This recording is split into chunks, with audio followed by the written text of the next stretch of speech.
Muy buenas tardes, estimados radioescuchas. Un gusto estar con ustedes una vez más en este su programa Futuro en Acción. Hoy tenemos un programa pregrabado, alejado un poco del mundo de la economía y la política, aunque todo acaba siendo económico y político. Y hablaremos con Lucas Mitao. Él es un profesional que en un determinado momento de su vida decidió cambiar de rumbo y se inclinó por los temas gastronómicos, especialmente por el tema del vino. Y quería comenzar preguntándote eso, Lucas, porque, digamos, por una buena parte de tu vida te dedicaste a otras cosas. ¿Qué te motivó a dar un giro y a meterte en este mundo de la gastronomía? Entiendo que hiciste estudios. Cuéntanos un poco cómo fue ese cambio de vida y dónde estudiaste sobre lo que vamos a hablar. Bueno, muchas gracias Giovanni por la invitación. Te agradezco enormemente. Siempre es lindo hablar de los temas que a uno le gustan, de los temas que a uno le apasionan. Y te cuento que, bueno, como más o menos ya te comenté, yo estaba dedicado al mundo de la educación y, bueno, pues un buen día empecé a sentir que quería un cambio en mi vida, que quería dedicarme a otras cosas que, y que el tema del vino, en concreto, que es lo que me apasiona ahora, ocupaba cada vez más un lugar preponderante en mis ideas, en mis proyectos, en mis ilusiones. Entonces, hacia el 2020 comencé a pensar en la posibilidad de hacer este cambio de profesión, digamos, este giro radical, ¿no es cierto?, en mi vida. Y por fin encontré unos estudios que me permitieron hacer este giro. Y bueno, me fui a España a estudiar a San Sebastián, a una escuela de gastronomía bastante prestigiosa que se llama Basque Culinary Center. Los mejores del mundo, ¿no? Sí, bueno, la cocina vasca, ¿no? La cocina en el norte de España eh, tiene un prestigio ya bastante notable y pues bueno, hay una gran concentración de restaurantes, de estrellas Michelin, o sea, hay todo un ambiente de restauración muy importante, ¿no? Y obviamente esto siempre va muy ligado al mundo del vino. Entonces tienen una escuela donde hay unos estudios en España le dicen de sumillería, ¿no? Para estudiar, para sommelier, para sumiller, también le traducen al español. Y bueno, también hice un máster en marketing del vino. Eh, entonces, bueno, con estos estudios iniciales me pude embarcar en este mundo maravilloso, apasionante y súper divertido que es el vino. Aunque a ratos pienso que no estoy trabajando. Que yo creo que es lo que uno siempre quiere en la vida, decir, oye, estoy tan contento. Solo por curiosidad, ¿no te picó el hecho de quedarte por allá, que obviamente pues es un mundo más sofisticado para tu profesión y cómo así te regresaste acá? Sí, de hecho, tuve una propuesta, un par de propuestas para quedarme por allá. De hecho, iba a trabajar en Arsac, este famoso restaurante Claro, estrellas famosísimo. Michelin, pero claro, cuando les dije que yo quería trabajar, pero no sabía si me iba a quedar, tal, ya dudaron. Dijeron, no sabemos si vamos a invertir en ti porque a lo mejor el año que viene te nos vas, ¿no? Claro. Pero bueno, después estuve trabajando en una distribuidora y una tienda importante de vinos ahí en San Sebastián, que se llama Curdelón, que tiene una oferta de vinos impresionante. Y sí, sí tenía ese bichito, pero bueno, ya me había comprometido a regresar, ¿no? O sea, yo había dicho que la experiencia era por un año, fue un año full time, y bueno, yo dije, bueno, tengo Y que antes de entrar en la materia del vino, solo por curiosidad y sobre todo de cara a la gente que nos escucha, eh, me imagino que tu respuesta será que sí, pero me imagino que tu experiencia de vida puede decir que nunca es tarde para hacer un cambio a veces radical en la vida, ¿no? Uno a veces se fija o se queda fijado a algo, no se atreve a tomar, no sabe en el fuero interno que no es lo de uno, pero por la comodidad de la vida, por las complicaciones, por las deudas, por la familia, a veces dar un paso es complicado, pero creo que nunca es tarde, ¿no? Nunca es tarde. Te digo, yo a los 40 dije, se acabó, cambio radical y nos vamos para otro lado.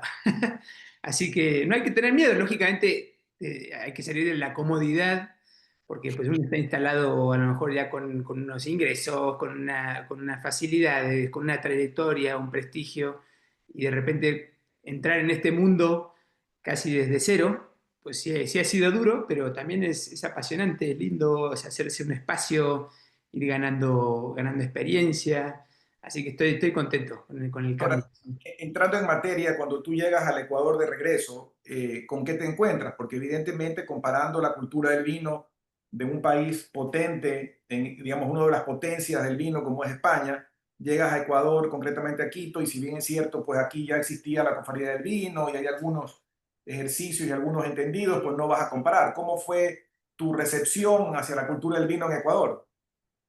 Sí, fue un impacto, sí, fue un shock, tengo que reconocerlo. Pero también es una oportunidad, también es una oportunidad. O sea, llegas y ves que estamos un poquito, unos pasos atrás, por decir así, de toda esa cultura del vino que hay en España, y ves una oportunidad de influir, de crecer, de aportar, ¿no? Sobre todo en el tema de la cultura. Si bien yo estoy metido, lógicamente, en el negocio del vino, donde trabajo y en el mundo en el que me desenvuelvo, sí tenemos como esa preocupación, ese interés en que la gente profundice en el tema del vino, que no sea solo, bueno, voy a tomar una copita de vino, dame el más barato o dame el más caro y ya está. No, queremos que la cultura del vino crezca y por eso me parece que a pesar de que sí fue un shock muy fuerte, sí hubo como un sentimiento como de oportunidad, de decir, bueno, aquí se puede crecer, se puede ampliar muchísimo, tenemos que llegar a más gente, a más ciudades, traer más vino, y yo creo que sí se ha dado eso ya en el tiempo, ¿no? O sea, estos últimos 2 años, eh, te digo que estoy inmerso en el negocio del vino, sí he visto un crecimiento, sí he visto que cada vez hay más interés de la gente por probar cosas nuevas, y también por parte de los importadores, distribuidores, también ha habido un crecimiento en cuanto a la oferta, se traen más etiquetas, más bodegas, diferentes países, entonces es una oportunidad muy linda. Porque, digamos, tiempo atrás, antes de que el Ecuador suscriba el acuerdo comercial con Europa, nosotros estábamos básicamente circunscritos a los vinos chilenos y argentinos, que no digo que sean malos. Luego que se firmó el acuerdo, uno ya ve en las perchas de los supermercados vinos españoles, vinos franceses, vinos italianos, de diferentes marcas y también hay mucho más importadores. Evidentemente, el consumo popular del Ecuador no se va por el lado del vino, sino por el lado tal vez de la cerveza y por ahí otros licores tipo aguardiente, pero digamos a nivel de clase media creo que sí ha subido. Ahora, tú dijiste una frase que me llamó la atención y lo tenía anotado entre mis preguntas, y es que a veces uno, ignorante, trata de juzgar el vino por el precio. Y creo que eso es y tú me dirás si estoy equivocado, eso es una ignorancia porque a veces hay vinos caros que no acaban siendo tan buenos y vinos no tan caros o más baratos que acaban siendo espectaculares. ¿Estoy equivocado o no? Estás en lo correcto. O sea, el vino, a ver, muchas veces nos habla, el precio del vino muchas veces sí nos habla de la calidad del vino, ¿no? Lógicamente, si es un vino de gran calidad, pues normalmente va a tener un precio superior a un vino de menor calidad. Puede ser una referencia, pero no podemos hablar que es el único criterio para elegir una botella, ni es el único criterio para determinar la calidad del vino. Lo que pasa es que, claro, la gente en general no conoce y dice, bueno, voy a comprar un buen vino, compro un vino caro. Uno lo asocia de esa manera. Voy a comprar un vino normal, compro un vino más barato. O sea, el principal criterio para elegir un vino entre las personas es el precio. Y otro criterio muy frecuente es la etiqueta. Aunque parezca gracioso, pero es la etiqueta. O sea, la gente ve una etiqueta llamativa, un storytelling divertido y se lanza por ese vino, ¿no? Entonces, claro, suelen ser los criterios más comunes. Ahora, hay otros criterios, pero claro, para elegir según esos otros criterios hay que estudiar un poquito, hay que profundizar un poco en el tema del vino. Yo creo que sucede lo mismo que casi con todo en esta vida, cuando uno profundiza, no sé, en diferentes marcas, por ejemplo, de ropa o de autos, y va diciendo, a ver, este auto es mucho mejor, aunque sea un poquito más económico, tal, pero tiene estas prestaciones que el otro no tiene y tal, y está entrando con menos arancel al país, por lo tanto, aunque sea más económico, es de mejor calidad que el otro que tiene un arancel superior y es más caro. Entonces, esto está pasando, por ejemplo, lo que me comentabas, ¿no? Con los vinos europeos. Ahora hay vinos europeos, muchos vinos italianos, muchos vinos españoles, sobre todo, que están entrando con unos precios maravillosos, unos precios súper accesibles y están, pues, de una calidad impresionante y son más económicos que vinos chilenos o argentinos que hemos tomado toda la vida y que no son de tan buena calidad, ¿no? Ahora, cuando tú estudias para el tema de vino, porque entiendo que hay diferentes facetas de estudio, diferentes tipos de estudio, digamos, uno puede ser enólogo, que entiendo que ya va más hacia la producción del vino, o puede ser sommelier, que más bien va hacia entender el maridaje, reconocer los vinos, etcétera. Yo no sé exactamente en lo que tú estudiaste, si te estás más, porque me dijiste que también estudiaste mercadeo de vino, pero también entiendo que estudiaste mucho sobre cómo reconocer los vinos. La pregunta que quiero llegar es que uno cuando ve en las películas, ve pues unos grandes genios que les ponen ahí una botella, un vino a ciegas y el tipo tiene que decir de dónde vino, de qué tipo de vino es, qué marca, etcétera. Eso, ¿cómo se logra hacer? Porque, digamos, hay tanto vino posible, son miles y miles de posibilidades de distintos destinos, orígenes, Australia, Nueva Zelanda, Sudáfrica, España, de todos estos países, Argentina, todos, digamos, ¿cómo se puede hacer eso, Lucas?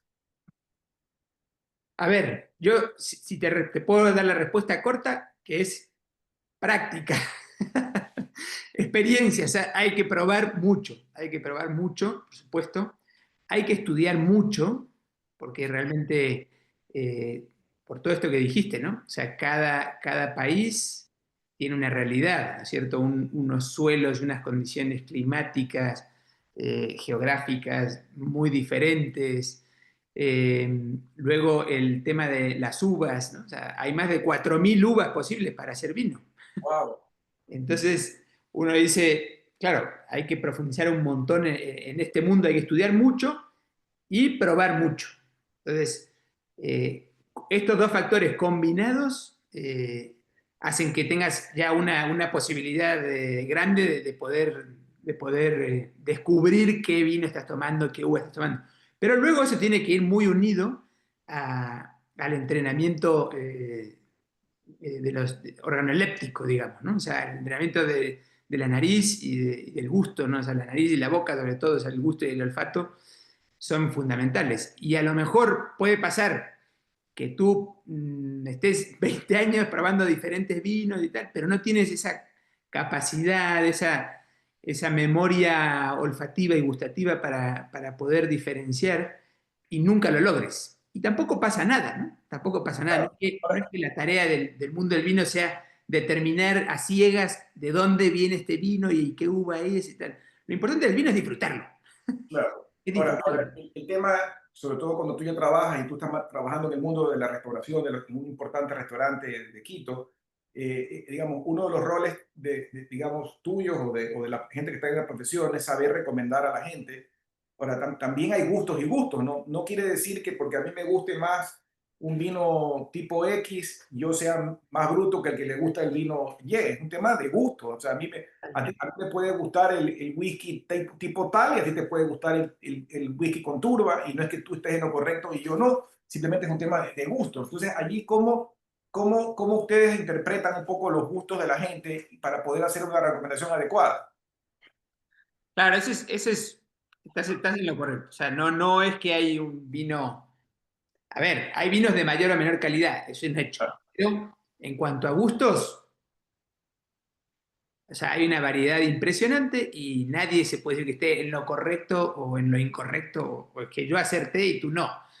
Entonces, nosotros para el tema del maridaje, cuando nos buscan en el restaurante, somos primero muy delicados con los gustos de las personas, ¿no? No se trata de imponer lo que a mí me parece que está bien.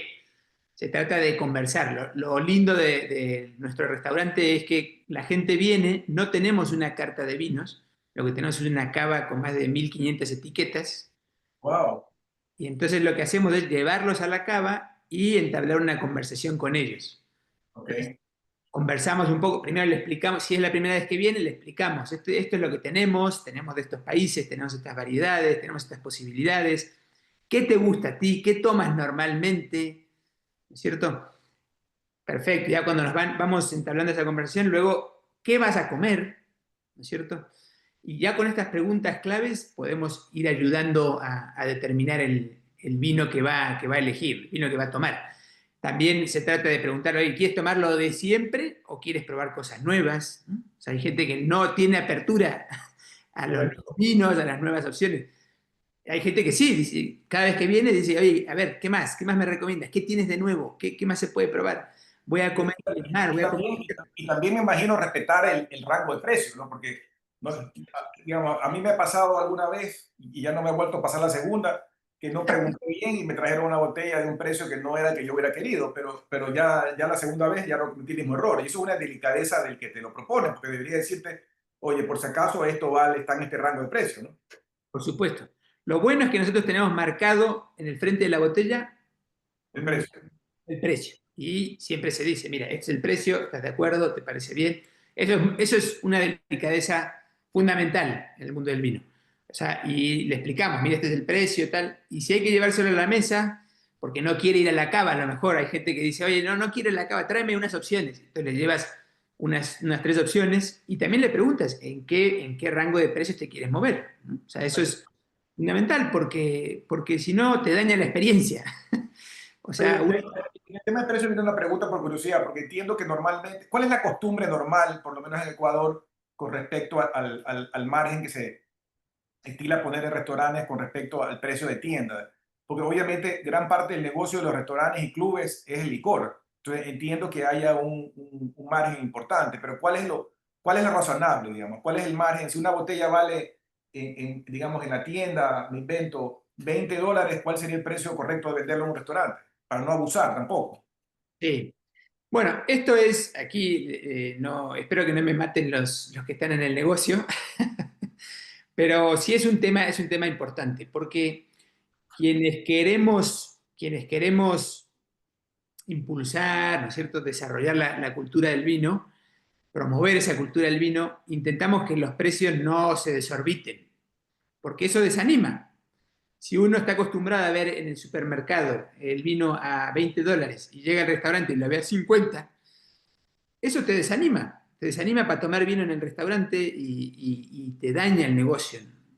A mí me parece que un markup, digamos, adecuado sería máximo el doble. Ok.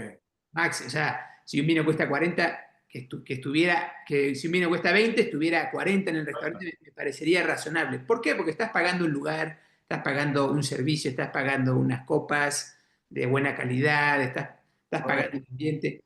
Me parece que ese sería el markup adecuado. Al menos es el que con el que trabajamos nosotros. Nosotros en ningún caso superamos el doble en ningún vino, las 1500 etiquetas que tenemos, nunca superamos el doble.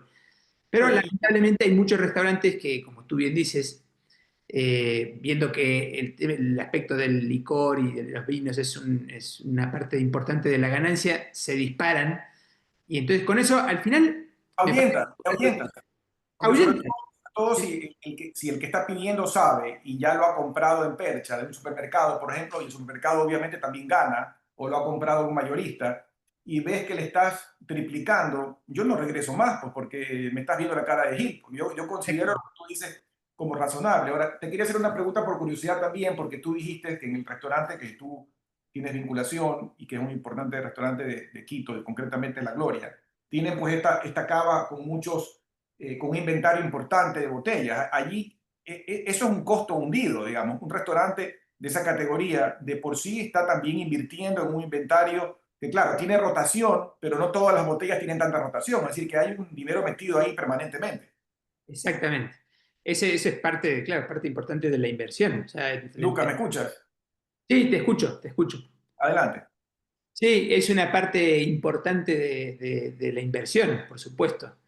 Y eso pues, es un riesgo que asumen también los socios y por lo tanto también hay que tener digamos, un respeto y una consideración con esa oferta que estamos poniendo a disposición del cliente. Entonces, sí, pienso que es un plus del restaurante. La verdad que es, la gente que quiere tomar buen vino sabe que puede venir a La Gloria y se va a encontrar con una oferta de lo mejor del país, te diría, prácticamente en restaurantes. Eh, pero claro, también hay que considerar que son costos altos y hay que estar constantemente renovando. Nosotros más o menos en promedio vendemos más o menos unas 40 botellas por día. Ok. Y Entonces, ahí tengo también una pregunta para la gente que nos escucha, porque también hay un factor ahí del buen almacenaje, de la buena disposición de la botella, digamos, en la cava. Y obviamente hay una gran diferencia entre estar en la sierra y estar aquí en Guayaquil con la humedad. ¿Cuál sería tu recomendación para la gente que quiere guardar su vinito en su casa de la mejor forma de guardarlo, sobre todo para que no se dañen? claro.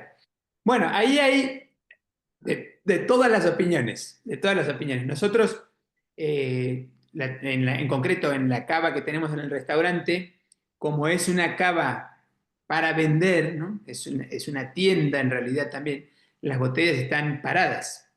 Ok. No, porque si las tuviera todas acostadas, pues entonces no se ven las etiquetas, no se ve el vino.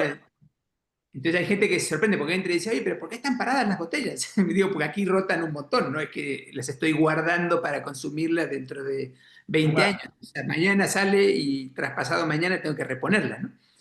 Entonces, si uno va a consumir las botellas rápidamente, no hace falta acostarlas, por ejemplo. Dice, oye, pues si me la voy a tomar la semana que viene, no pasa nada si la tengo de pie o acostada, por ejemplo.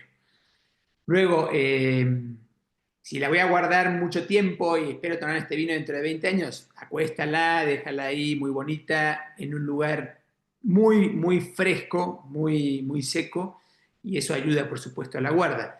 Lo importante, a ver, yo creo que hay criterios que son fundamentales. Que nunca le dé el sol al vino, ¿no? Ok.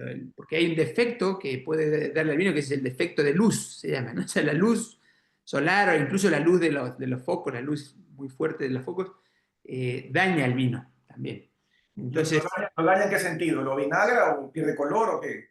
no, le va mermando sus características organolépticas, ¿no? O sea, afecta un poquito al color, pero también al sabor, al sabor. O sea, yo he probado vinos insolados y vinos Ya. normales y son diferentes, ¿no?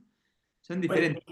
y Y luego el la, tema de la temperatura, o sea, sol, obviamente hay que huir, pero como sea del sol. Y luego huir de los cambios de temperatura también. Por eso es importante que el lugar, el vino esté en un lugar fresco, normalmente fresco. En Guayaquil es más complicado esto, porque claro, el ambiente, la temperatura ambiente es mucho más alta, por ejemplo, que en Quito, y húmedo. y húmedo. Entonces, está bien utilizar estas refri, digamos, especiales para los vinos, está bueno, pero tampoco hay que abusar de eso. Lo interesante sería encontrar un lugar, el lugar más fresco de la casa, donde no haya cambios de temperatura, en el fondo de un closet, que no, nunca le dé la luz, tal, por ejemplo, sería un buen lugar para guardarlo, ¿no? Y estas pequeñas refrigeradoras para vinos sí son adecuadas, que van acostados y con temperatura. Sí, sí. Lo que pasa es que, claro, ahora que hemos estado con cortes de energía, Ah, bueno, claro. entonces eso hace que el vino cambie mucho de temperatura. Ya. Cuando se va la luz, por ejemplo, es importante no abrir eso, ¿no? Ok. Entonces, si no, el vino está acostumbrado a estar a lo mejor a 14 grados normalmente, se va la luz, empiezas a abrir, sacas, pones, quitas y sube a 25 y luego lo vuelves a bajar a 14. Esos cambios de temperatura también afectan la calidad del vino, ¿no? Entonces, hay que... Una pregunta por curiosidad, ¿qué tan frecuentemente les sucede a ustedes que, aunque esté bien almacenado, de repente la botella vino ya con algún defecto del mismo proveedor porque estuvo mal almacenado en el proveedor? ¿Qué tan frecuentemente les pasa que un cliente le dice, no, esto no está bien? Bueno, y además tú como sommelier debes probarla antes, ¿no? Claro. Nos pasa, mira, el vino puede tener varios defectos, eso es indudable. Y te digo que en promedio nos pasará 2 veces al mes que algún cliente nos devuelve algún vino. Y con razón, bien justificado. Obviamente yo lo pruebo, tal, digo, sabes que esto ya no va. Pero puede pasar que a lo mejor no sé, por X o Y yo no estaba ahí y tal, y de repente me llaman de una mesa, oye, pues no me gustó el vino, algo le pasa, tal, a ver, permíteme, lo probamos un poquito. Sí, tienes toda la razón, lo tapamos y se lo devolvemos al proveedor. El almacenaje es súper importante también, por supuesto. Y por suerte ya hay varios proveedores, yo conozco de primera mano de varios proveedores que traen ya los vinos con temperatura controlada, ¿no? ¿Ok? Porque si no, los vinos llegan aquí a Ecuador muchas Ah, veces, pero ya, o sea, ok. cocinados, con los cambios de temperatura, con las temperaturas que tienen los containers, o sea, llegan muy malos, o sea, pero bueno, Pero lo normal es que los traigan en temperatura, digamos, en contenedores refrigerados, o más bien esto es un tema que está pasando ahora recientemente. está pasando recientemente, no ha sido lo normal, pero ya conozco varios proveedores que están haciendo esa inversión porque se nota, ¿sabes? La gente dice, sabemos que este proveedor, este otro proveedor, trata bien el vino, que lo que trae es de gran calidad y está bien conservado. Y luego se nota en las ventas, la gente dice, oye, qué buenos vinos tiene tal persona, qué buenos vinos vende tal persona. Claro, Entonces, y además porque también depende de la época del año, ¿no? Porque por ejemplo ahorita entras ya estás en el calor en Europa. Tres vinos españoles, franceses o italianos y va a transportarse en un contenedor a 30 y pico de grados afuera, luego el barco también hace calor y hasta que llega acá llega el calor y hasta que suba a la sierra ya te has estado un montón de tiempo en calor, ¿no? sí, o sea, se cocina y el vino se cocina literalmente, ya está casi que, o sea, es un líquido que va perdiendo sus cualidades, por supuesto. O sea que Antes de irnos al corte, solo quería profundizar, porque tú mencionaste el hecho de que los vinos pueden tener determinados defectos, ¿no? Un obvio para mí es que sea vinagre, pero ¿qué otros defectos puede tener? es el más común. Bueno, el defecto de luz, que te decía también, hay otro defecto que es en el corcho, los corchos naturales también pueden tener un defecto que se llama TCA, que es un defecto que le afecta al corcho que viene del alcornoque. ¿Ya? Eso se transmite al vino y el Y vino le da un sabor.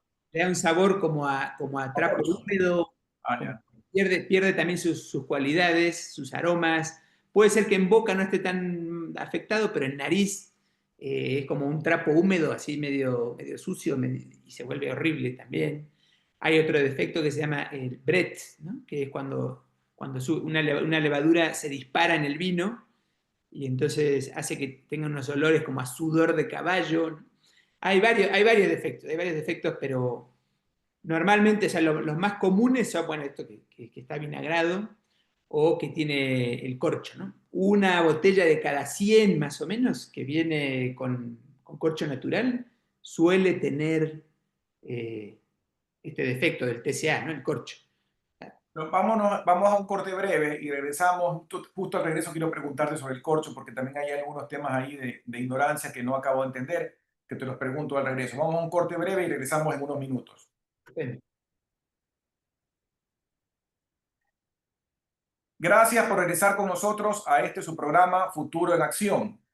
Para las personas que recién se enganchan, estamos conversando con Lucas Mitao, experto en el mundo de vinos, trabaja hace algunos años, ha regresado a Ecuador, trabaja en un prestigioso restaurante de Quito y hemos venido hablando sobre la cultura del vino, sobre la cual a veces uno no acaba de entender bien y tú en la primera parte, al final, mencionaste el tema del defecto del corcho y ahí te hago una pregunta también desde la ignorancia mía respecto al tema, porque claro, lo más acostumbrado es las botellas con el corcho natural. También he visto botellas ahora con unos corchos sintéticos y también he visto unas botellas que no tienen corcho, sino que tienen tapa. Y a mí alguien me decía, ah, no, que lo de las tapas son turros, digamos. ¿Eso es una lógica correcta o de qué depende cualquiera de las opciones y si necesariamente es un indicador de la calidad del vino? gracias, Giovanni. Seguimos charlando. A ver, hablando del tema del corcho, es todo un mundo, es una parte muy importante del vino. Hay corchos de grandísima calidad, corchos que, imagínate, por ejemplo, llegan a costar 2 euros un corcho, ¿no? Entonces es un componente del envasado muy importante. Y te puedo decir hoy en día que el corcho natural o artificial o la tapa rosca, digamos, ¿no? A la que le llamamos nosotros aquí en Ecuador, no determinan necesariamente la calidad del vino. En Estados Unidos, sobre todo en el mundo anglosajón, Estados Unidos, Inglaterra, incluso Australia, hace muchísimos años que manejan la tapa rosca y con esa tapa rosca, de hecho, se libran de muchísimos defectos que puede tener el corcho. Entonces, ellos ya están acostumbrados. Yo he probado vinos de los años 70, o sea, ya vinos de 50 años, con tapa rosca que están en muy buena calidad, que están en muy buen estado y son de buena calidad y que ya se hacían y se mandaban a Inglaterra o a Estados Unidos hace muchos años. O Y sea, que también he visto vinos con tapas rosas que no son baratos. O sea, que no no son es baratos para un nada. indicador de que sean turros. Exactamente, nada, nada que ver, nada que ver. A ver, que si uno quiere ahorrarse en el corcho esos 2 euros, esos $2, y pone la tapa roja, obviamente que es más económica, pero no necesariamente nos está hablando de un vino de mala calidad, en absoluto. Y luego, con el corcho natural, siempre se corre el riesgo del defecto del corcho del que conversábamos. Ahora, los vinos, los corchos sintéticos también son una buena alternativa y están eso, mucho más trabajados. Hay vinos que son combinados, ¿no? entre la materia del corcho y con componentes que evitan el TCA. Hay corchos que están solo del alcornoque, súper naturales, extraídos directamente de la corteza del alcornoque. Pero claro, son carísimos esos corchos. Esos corchos, creo que el mayor productor de ese material es Portugal, no me equivoco. Sí, Portugal y una zona de España que es Extremadura, ahí se da mucho también el alcornoque. Y es una siembra una siembra y un trato muy responsable, digamos. No es como que dicen, van a acabar con el alcornoque. No, hay toda una producción y resiembra y todo un trato muy respetuoso del producto. Así que no es que estamos afectando la ecología, digamos, ¿no? De hecho, el vino es un producto que respeta muchísimo los ecosistemas, la biodiversidad, el suelo.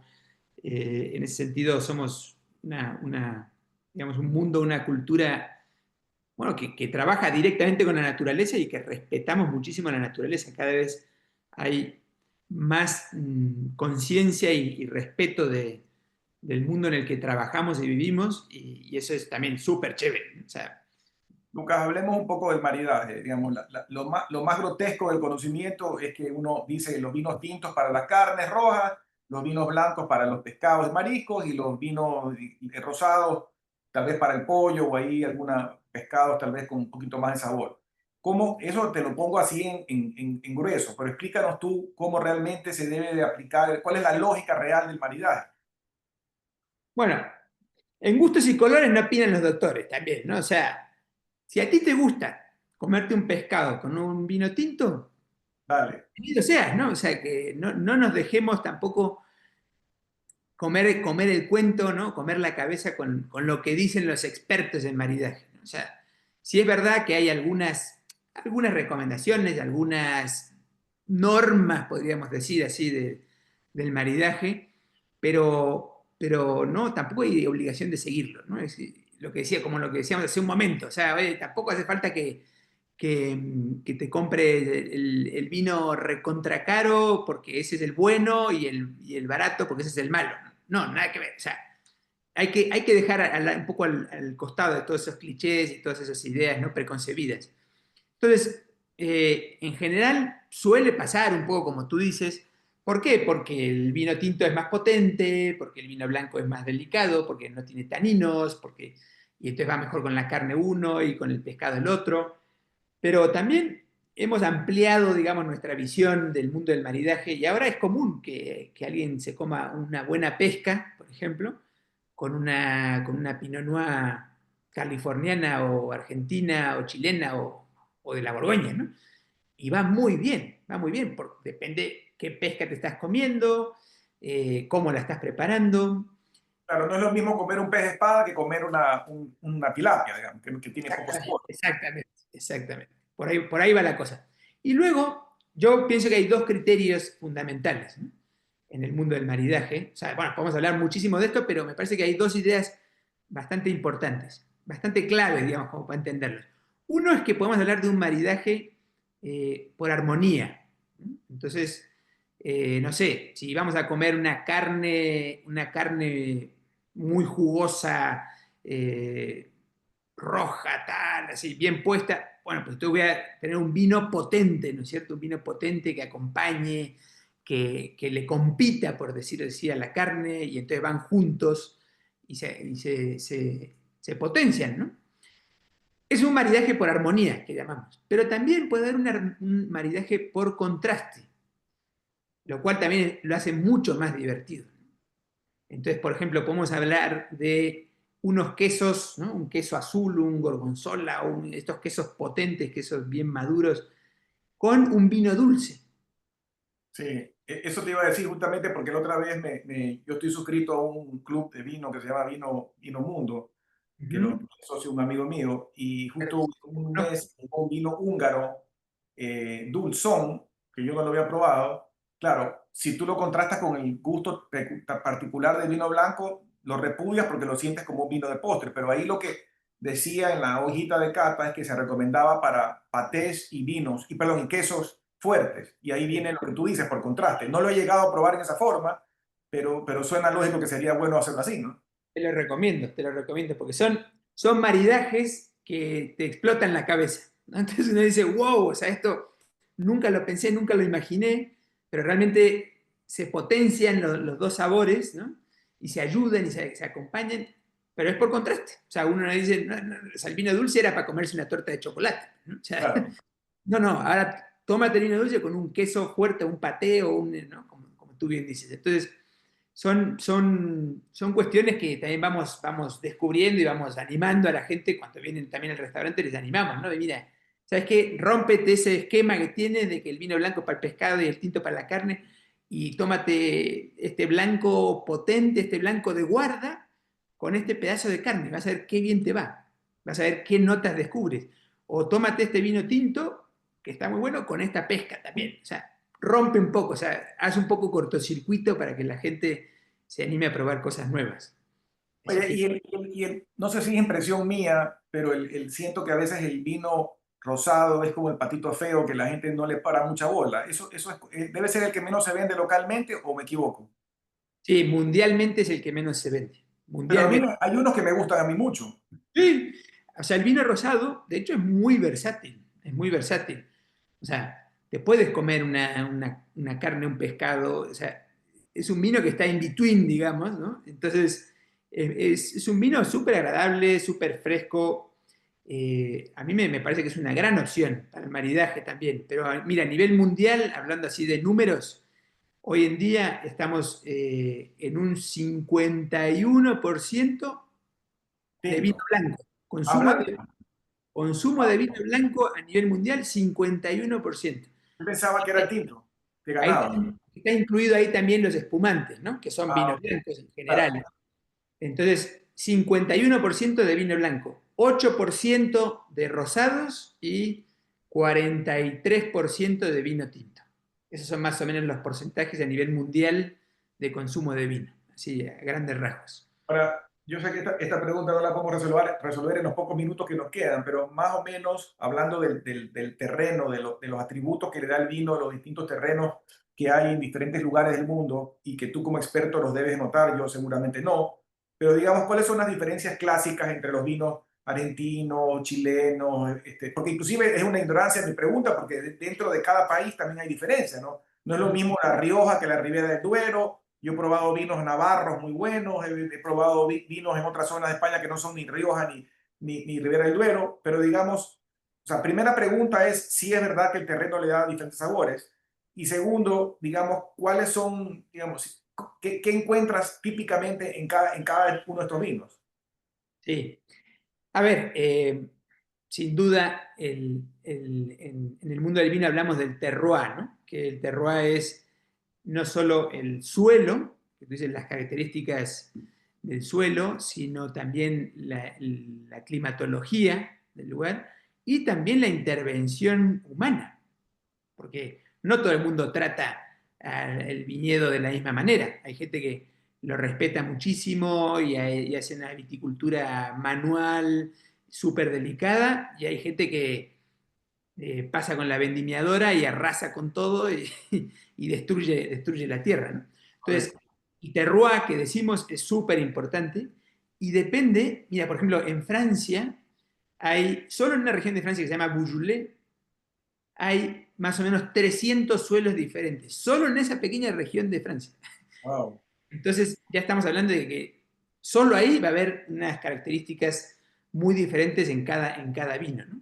Igual pasa en la Borgoña, que es esa zona tan especial y tan maravillosa de Francia, que prácticamente por la inclinación del viñedo y las horas de sol que tiene cada viña, pues va a ser una Pinot Noir o una Chardonnay diferente también. Entonces, mm, esta pregunta que tú me haces es buena y es válida si tuviéramos 2 años para contestarla, pero también está está muy buena porque nos deja hablar de la diversidad que tiene el vino, de la maravilla que es un lugar y otro.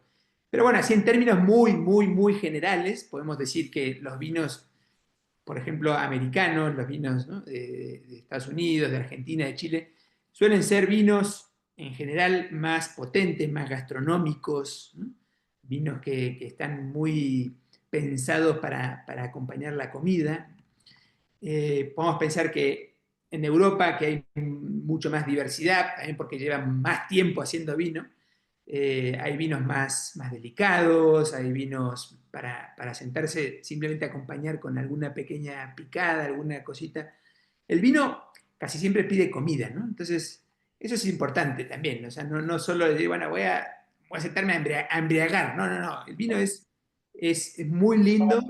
Como me decía un amigo el otro día, dice que a él le gusta el vino, pero dice que voy a hacer un término coloquial, para chupar el whisky, para disfrutar el vino, porque digamos tú realmente no te sientas a tomar los tragos como uno dice con el vino, más bien es whisky o lo que le gusta el vodka, o digamos otros tragos más, pero para el vino yo lo asocio como tú para la comida.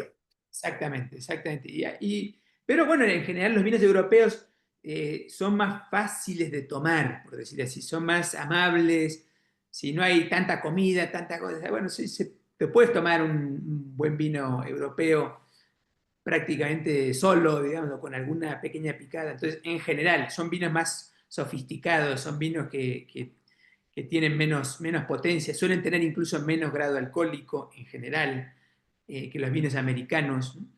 Luego los vinos del Nuevo Mundo, que llaman, bueno, todos los vinos australianos, neozelandeses, sudafricanos, son vinos que han bebido mucho de la cultura europea también, y hay mucha variedad internacional. Me parece que es Chardonnay, Sauvignon Blanc, bueno, Chenin Blanc en Sudáfrica, Syrah, Cabernet, ¿no? Entonces son vinos que, dependiendo mucho igual del terroir, nos van a mostrar una u otra cualidad, ¿no? O sea, lo importante es descubrir que en su mayoría, casi toda la influencia vitivinícola viene de Europa, ¿no? Entonces, lo lindo es que ahora, por ejemplo, en América no puedo decir que nos hemos distanciado, sino que hemos dado algunos pasitos adelante en cuanto a descubrir incluso algunas uvas propias, uvas autóctonas que están aquí en América, ¿no? Y que no se encuentran en Europa, ¿no? Y ¿Cuál, entonces, por ejemplo? por ejemplo, en Argentina hablamos hay una que se llama la Torrontés. ¿Ya? Es una uva blanca que es maravillosa y se están haciendo unos vinos extraordinarios con esa uva. Aquí los traen también. Sí, sí, aquí en Ecuador hay algunas pocas muestras de esa uva, pero sí hay algunas cuantas, ya. Eh, Creo que hay una uva también que una vez vi de Uruguay, que no era muy común, no me acuerdo el nombre. bueno, en Uruguay hay una uva que se llama Tanat. Ese. Esa obviamente que es de origen francés, pero la Tanat ha encontrado una expresión maravillosa en Uruguay, igual que pasó con la Malbec en Argentina. Claro. Malbec es originaria de Francia, pero en Argentina ha encontrado, podríamos decir, sin menospreciar lo que pasa en Francia, pero pues, en Argentina esta uva ha encontrado como su mejor expresión, ¿no? O por lo Eh, menos una expresión diferente, ¿no? Luca, Pero nos quedan 5 minutos y como tú dices, pudiéramos hablar 2 semanas seguidas de estos temas, pero nos quedan 5 minutos y uno a veces ve en revistas y en películas, digamos, que en este mundo de la gastronomía sofisticada se pueden vender botellas en verdaderas fortunas de vinos súper añejos, muchas veces de estos castillos tipo el Chateau yo diría, Lafite, digamos, y estas marcas francesas.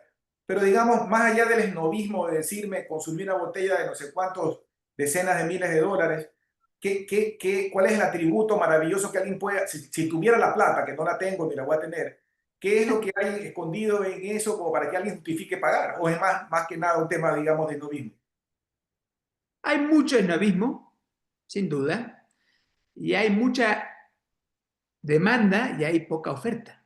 También pasa, eso es una realidad. En estos vinos, con estos vinos de tanto prestigio, como Petrus o Chateau Lafite o Chateau Latour o Chateau Briand, todos los castillos que tú dices de Francia, o ya hablando de vinos españoles de mucho nivel, como el Castillo de Igay o la ermita de Álvaro Palacios, o estos vinos espectaculares, o los super toscanos de Italia, ¿no? ¿Qué pasa? Que son vinos de grandísima calidad, sin duda. Lo que pasa es que hay poco vino para Mucha tanta demanda. demanda. Son vinos muy solicitados y entonces el mercado juega su papel. Como lo quiere tanta gente, cada año van subiendo los precios y la gente lo sigue comprando, lo sigue comprando, y entonces siguen subiendo, siguen subiendo, porque la gente lo sigue comprando. O sea, eso Claro, es, y ya hace que los pobres mortales como nosotros no, no podamos tomar esos vinos porque realmente pues, están a unos precios inalcanzables. Y habla mucho de esnobismo, porque claro, los compra mucha gente que no tiene muchas veces ni idea y compra de a cajas, ¿no? Un multimillonario que dice, mándame 10 cajas de Chateau Lafite porque es el vino que voy a tomar todos los días. correcto. Bueno, ok, qué suerte. Pero en el fondo a lo mejor no sabe ni lo que está tomando. Y también, entre paréntesis, alguna vez vi un reportaje que hay un mercado negro de falsificar estas botellas, ¿no? Porque Sí, como sí, sí. vale tanto, coges un vino X, digamos, no malo, le pones la etiqueta falsa, lo empaquetas bonito y estafas a la gente, pero eso ya es otro tema. Nos quedan 2 minutos, Lucas, y solo por curiosidad, de lo que te puede haber sorprendido a ti en los últimos tiempos, a nivel de descubrir nuevas marcas, nuevos orígenes, en nuevos países que se han metido en el tema de tecnología, ¿qué cosas te han sorprendido en los últimos tiempos? Que tú digas, wow, esto no lo conocía y me ha gustado. Bueno, por ejemplo, que esté aquí en el país y me parece que han sido lindos descubrimientos eh, en los últimos tiempos. Es una uva, por ejemplo, que se da mucho en el norte de España, bueno, en la zona del Bierzo y en Galicia, una uva que se llama Godello. Sí, lo he visto. Es poco conocida todavía en nuestro país, pero es una uva extraordinaria, diría yo más expresiva que el albariño. Aquí estamos como muy acostumbrados a tomar albariños, ¿no? Mm. Y sobre todo, bueno, en Guayaquil toman muchísimo, muchísimo albariño, mucho más vino blanco, ¿no? que aquí que en Quito. Pero esta uva me parece que todavía tiene mucho por darnos y bueno, pues por suerte han llegado gracias a varios importadores, algunos vinos de esta uva, que además está todavía a muy buen precio. Tienen unos precios muy accesibles, precios muy razonables, y es una uva que a mí particularmente me ha gustado mucho, que la he descubierto, podría decir, más aquí en Ecuador que en España, porque ha ido llegando más y tenemos Nos queda la última pregunta para despedirnos y tal vez injusto que lo haga al final. ¿Qué tan bien te han impresionado los esfuerzos que se han hecho localmente en el Ecuador para producir vino? A ver, hay cosas, o sea, pienso que se están dando buenos pasos, se están poniendo unos fundamentos importantes para que el vino evolucione en cuanto a la elaboración. Yo te digo, en nuestro restaurante recibimos muchos turistas, viene mucha gente de afuera, muchos norteamericanos, y muchos quieren probar vino de Ecuador. Y se quedan gratamente impresionados con lo que les hemos podido ofrecer. O sea que yo creo que estamos por un buen camino, parece que hay que hay que seguir plantando viña también, porque lo que tenemos es muy poquito claro. y también es de un precio a veces un poco elevado, ¿no? Entonces también decir, bueno, queremos que el mercado crezca, pues hay que poner precios más razonables a los vinos para que compitan con los vinos de afuera, ¿no? Pero Correcto. creo que el esfuerzo ha sido, es loable, o sea, realmente vamos creciendo. Bueno, Lucas, te agradezco muchísimo por tu tiempo. Este es un tema interesante. Ojalá podamos conectarnos otro día para seguir conversando sobre este interesante mundo del vino. Y también gracias a todos ustedes por estar conectados con nosotros. Que tengan una buena tarde. Gracias, Giovanni, por la oportunidad, por poder charlar de estos temas que son tan apasionantes y tan divertidos. Un abrazo grande por allá.